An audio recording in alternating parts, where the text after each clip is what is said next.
एक छोटे से गांव में किसान रामू अपनी पत्नी सीता के साथ रहता था। रामू का सपना था कि उसका खेत सबसे बड़ा और उपजाऊ हो, लेकिन उसके खेत में हमेशा सूखा और फसल का नुकसान होता था। एक दिन रामू अपने खेत में काम कर रहा था जब उसने देखा कि एक पुराना पेड़ जड़ से उखड़ रहा है। जैसे ही उसने पेड़ को मिट्टी से निकाला, अचानक वह एक जादुई प्राणी के रूप में बदल गया।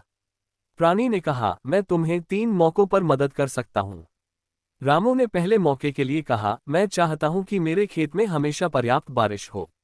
और तभी आसमान में बादल छा गए और बारिश शुरू हो गई। खेत में सब कुछ हरियाली से भर गया।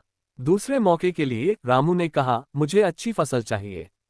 जादुई प्राणी ने खेत में लगा हुआ हर बीज को सुनहरा बना दिया। फसल बढ़ने लगी और खेत सोने की तरह चमकने लगा।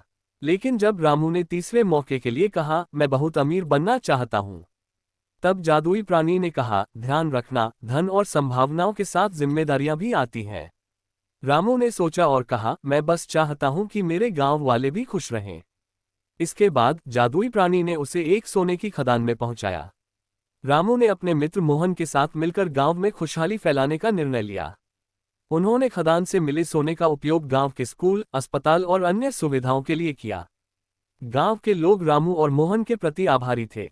रामू ने सीखा कि सच्चा सुख धन में नहीं, बल्कि दूसरों की मदद करने में है। और इस तरह रामू और सीता ने अपने जादुई खेत और गांव में सच्ची खुशहाली और समृद्धि लाए।